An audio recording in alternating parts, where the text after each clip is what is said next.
Okay, so we're recording. I don't know how long that'll last, but we're going to try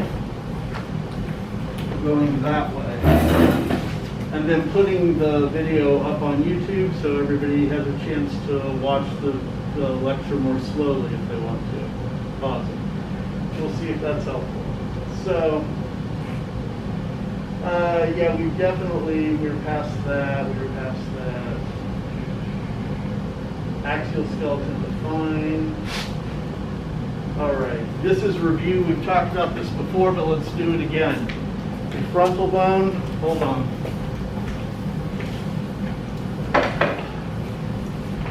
Frontal bone, your parietal bones, your temporal bone, your occipital bone, those form the brain case. Everyone remember that? Okay. Where the two parietals come together, you have the sagittal suture. Where the frontal joins those parietal, you have the coronal suture. On the back here, you have the lambdoidal suture. And over here, you have kind of a short suture where you have the temporal, and they're barely up there, so the suture is kind of flat. That's the squamosal suture. Everybody good? Not getting a nod. Are y'all with me? All right. So, those are things to know. We are also going to do details about these bones. So here is, say, our temporal bone. This is a mastoid process. Has a mastoid sinus inside, a space. This is your external auditory meatus. That's where your ear canal goes.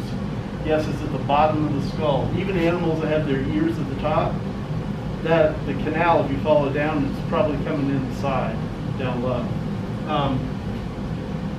This part sticking forward is part of the temporal bone. It's going to stick to the zygomatic process, or so the zygomatic bone here, which is right there, okay? So we call this process sticking forward, it's part of the temporal bone, the zygomatic process of the temporal bone. This is the zygomatic arc. It's the thing that protects your eye if somebody tries to punch you in the eye. That zygomatic arc on the front is zygomatic bone, and on the back is temporal bone. Is that clear to y'all?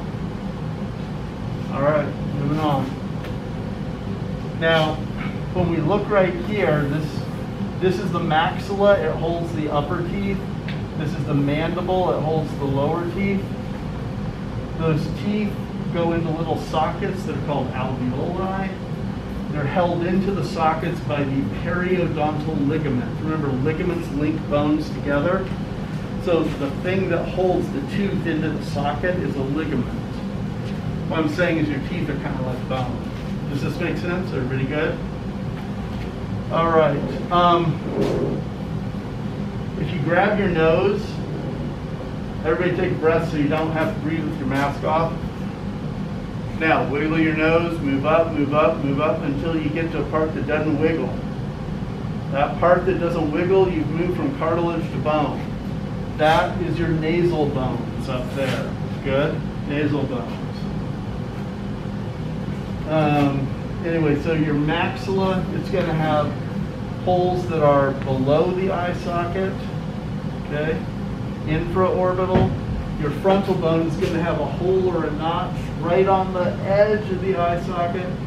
That's going to be your supraorbital. Does this make sense? You guys, we've talked about this before, right? Supra for above, infra for below. Let's move on. All right, the facial bones, they're at the front of the skull, no surprise. The cranium is where it's the brain case. It's where we hold the brain. We call the things like the sphenoid bone on the bottom, those would be the ethmoid, that'd be the base. The vault would be the things like the parietal bones going up and the frontal bone going up. Think of in architecture, they talk about a vaulted ceiling. Okay, it's this big curving arch. That's all they're saying when they say the vault. Fancy word, easy thing. All right, the cranial base is the bottom of the skull. Okay. Divided into 3 steps: fossa anterior, middle, posterior. I don't think there's a lot of good information there. It's not giving what they're saying. I will tell you that the sphenoid is that main one that looks kind of like a messed up butterfly in the bottom of the brain case. The sphenoid is an important one to know. Moving on. All right, so here we have the sphenoid. Okay. Where I said like a messed up butterfly, you see the wings. Okay. We call this little spot right there the sella turcica, I think, which means the turkey seed. I think the pituitary gland sits right there. I'll have to double check. What? Are we good? Okay. This sphenoid bone comes up on the sides. There's vertical portions. The vertical part right here is in the back of the eye socket. The vertical part right here, that's the temple, where I know you think, oh, temporal bone on the sides, that's true, but where most people think when they're talking like punchy in the temple, they're actually talking the wings of the sphenoid. So, anyway, this is the big hole, the foramen magnum. The name means the big hole. The other ones have names too. The probably really big ones would be the jugular foramen. That's a big thing to know, is the jugular foramen. A lot of people, me included, run tests where you take a skull and you put a pipe cleaner through the jugular foramen and ask people what the hole is. I'll probably do that to at least one of these holes, but jugular foramen is a good guess. Are we clear on that?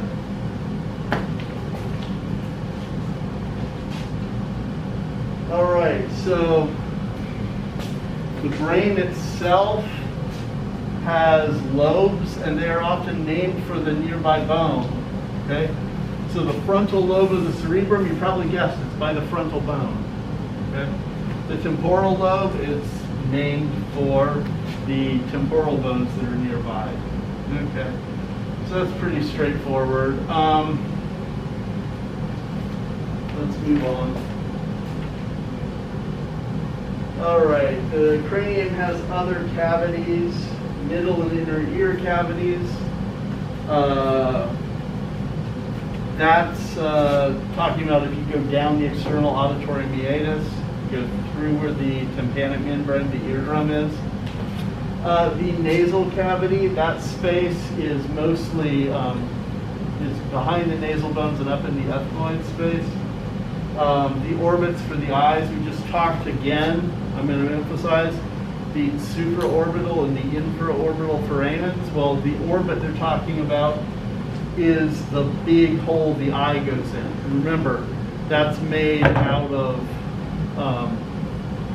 sphenoid bone, ethmoid bone, lacrimal bone, zygomatic bone. Several bones make up those holes, those orbits. Is everybody good with that? All right. Skull has 45 named openings, foramina, canals, fissures. That's straightforward. I already told you the jugular foramen is a really important one. So is the carotid.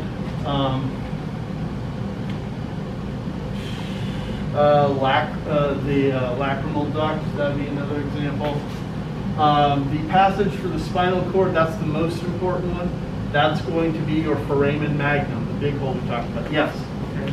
45, I think? It's 85. If I said 45, I was not reading properly, sorry. Yeah, it's 85. Okay, so the spinal cord comes in the foramen magnum. You have holes for major blood vessels, like the carotid and the jugular we just talked about, and cranial nerves, things like the middle foramen or the vagus nerve. Vagus nerve is a big deal. Okay, here we go. They're describing the holes. Would you agree those are all holes that we talked about on the previous slide? I'm not seeing a lot of nod, yes? Okay, so we're going to go through this fast.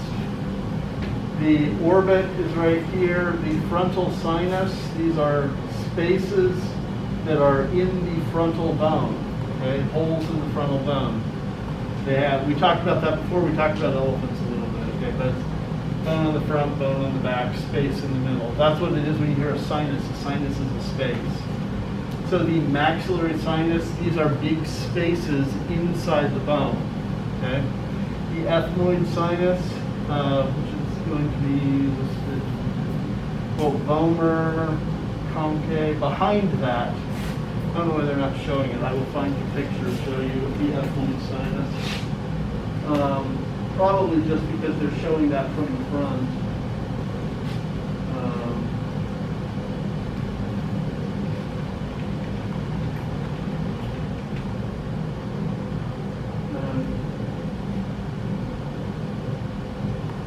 Oh, that's a hideous picture.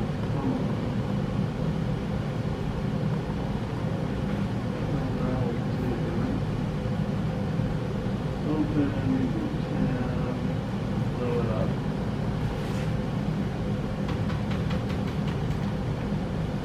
All right. So I'm going to use this a little bit in a second, but you can see from the side, the ethmoid sinus is going to be back here, frontal sinus is going to be there. Let's reduce the size so we can read the labels.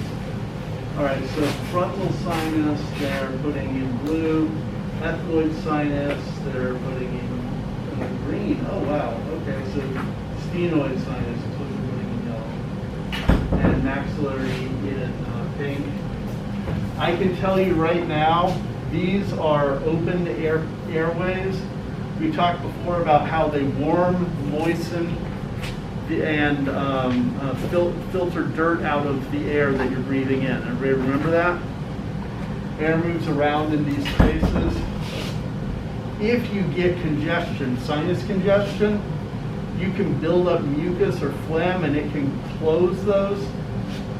I will tell you right now, it hurts very, very badly to scuba dive if you have congestion and the air gets trapped in there and it's expanding, expanding, expanding, or squeezing, squeezing, squeezing, either way because you change depth.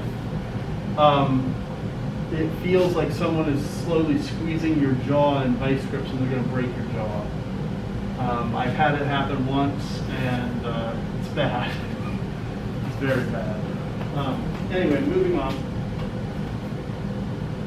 Where were we? Okay, so yes, there is an ethmoid sinus. No, I didn't see it on this picture, but you guys saw it exists, right? Yep. Okay, so the cranium, we've got our 8 bones: frontal, parietal, occipital, temporal, sphenoid, under the brain case, but with wings sticking out here, wings in the back of the eye. And ethmoid. Behind that, in the middle, parts of the ethmoid are ones that the air swirls around inside of your nasal passages. Good? Good. All right, so the frontal bone, yeah, we've done this slide before. They talk about the shell shape. I guess if you want to use your imagination, it's concave. That's what they're getting at. There are supraorbital margins. Those are the ridges above the eye. Okay. Supraorbital means above the orbit for the eye, above the eye socket. And the margin, the edge of that, has a little ridge. It's raised. And talking the area the eyebrows are. The supraorbital wall of the orbits. It's made of the supraorbital wall of the orbits and the most anterior cranial fossa. What they're saying is it's the furthest forward part of the skull, most anterior of the cranium. Now there is a hole. In some people it doesn't even form completely as a hole, so it's just a notch. But it is, if here's our eye, it's right there. Tiny, tiny hole. Nerves come out there. So it's important to know. The supraorbital, that's in the frontal bone. In the maxilla, we have the infraorbital. It's a little bigger hole, but it's on the front. It's still a small hole. And again, you pass things out there. But the supraorbital is where the artery and the nerve pass through to do things like move the forehead and supply blood to those muscles. Are we good? All right. Glabella. Talking right there. Okay? It is the spot between the orbits on the frontal bone. You have an orbit, and the spot right there is the glabella. All right? The frontal sinuses are just to the side of the glabella. So there's our picture of the skull. You guys are going to need to know the bones that we talked about, the bones that are on 189 and 190. This is the skull and the bony landmarks on some of the some of the bones there. Okay, so the things listed there you should know. You should also know the rest of the axial skeleton, which is 204 through 206 has a list. But definitely know the bones that are in here. Definitely know features on them. So I don't just want you to know that this is a mandible. I want you to know that the hole in this is the mental foramen, where nerves come out to innervate the lips. I want you to know that coming up here on the side of the mandible, we have the ramus, details like that. Inside the nasal passage, here we have ethmoid bone, and below that, forming the bottom of the wall, we have the vomer. So.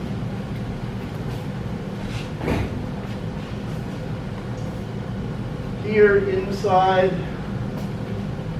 we have frontal bone, we have ethmoid bone. This is the little piece of the top of the ethmoid bone. I definitely want you guys to know this. We always call it the cribriform plate of the ethmoid bone. It's labeled that way here, but in your lab book, they didn't use cribriform plate. They said ethmoid foramina instead of cribriform foramina. But either way, it's full of foramina. It's full of little holes.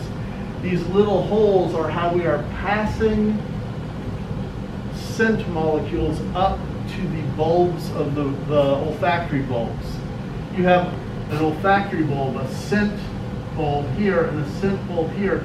They're separated by this part that sticks up. It's called a crista galli, which I think, I'm not good enough in the Latin, but I think that means the sail on a sailboat because it sticks up. What it's doing is separating the two olfactory bulbs. It's good? Everybody clear? Yeah? All right. Now, sphenoid, the big messed up looking butterfly. I will definitely want you to know the sella turcica. This is it means the turkey seat, okay? Sella turcica, but what it is a spot where the hypophysis rests on it. Let's see, what else? Holes that are in it. Foramen ovale is an important one. Optic canal is an important one. Those are the two that are probably the most important that are in it. The lacerum is at the back. That hole is part sphenoid and part temporal bone. It's the hole made where the two margins come together and they don't meet because we're passing things through. You can see the front of the bottom of the brain case. That's what we're looking at, bottom of the brain case. The front of it is going to be frontal bone. The middle here is ethmoid. Behind that we have sphenoid. On the side we have the temporal bone, and then this bottom of the curve, that's the occipital. A huge hole for the spinal cord. The foramen magnum is on the occipital. It's through the occipital. Is everybody good so far? Okay.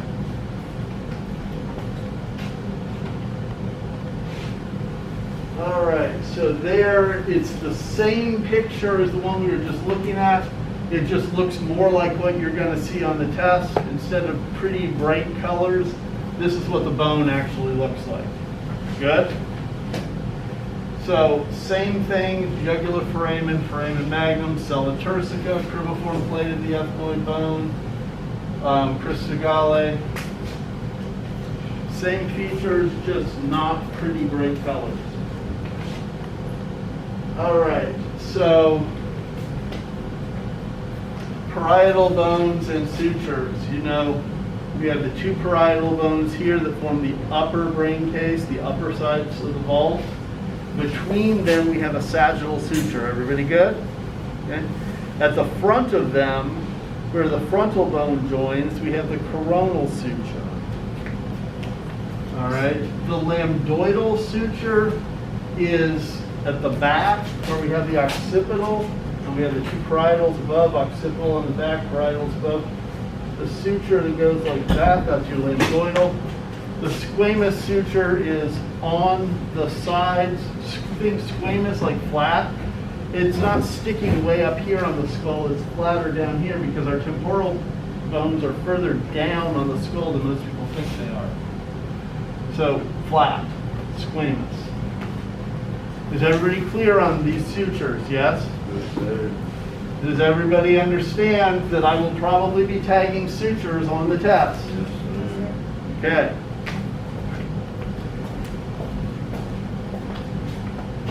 It doesn't mean that I'm going to tag every one, but I'll probably tag at least one or two. It's good? Clear? Yes. Oh, you want me to leave it up a second? All right, good. Moving on. All right. Here we have those sutures labeled: coronal suture, squamous suture, lambdoidal suture. You don't have it labeled, but the one between the two parietal bones, the one right here, that is your sagittal suture. Easy to remember because when we did planes of the body, we had the sagittal plane. You guys good? You remember that? Okay. There it's labeled. All right, so do we need to go over it again, or you guys got it? You know that you need to know the sutures, you need to know the bones that are between, the sutures are between, right? Okay, this is something that will be mentioned later, but those sutures don't perfectly meet up in a baby when it's being born. They have soft spots in the head that are called fontanelles because we haven't filled in with bone all the way. But I want to ask you, look at this sagittal suture. Look at how you've got a wiggle, wiggle, wiggle. You've got this side going into that side. How likely is it that they're going to be moving forward and back? Almost none at all. These sutures are fibrous joints and those bones should not be moving. Okay.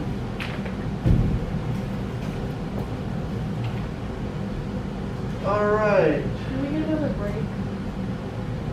Sure, let's do a break. I'm going to stop the camera and see if it's working. So yeah, take a 10-minute break.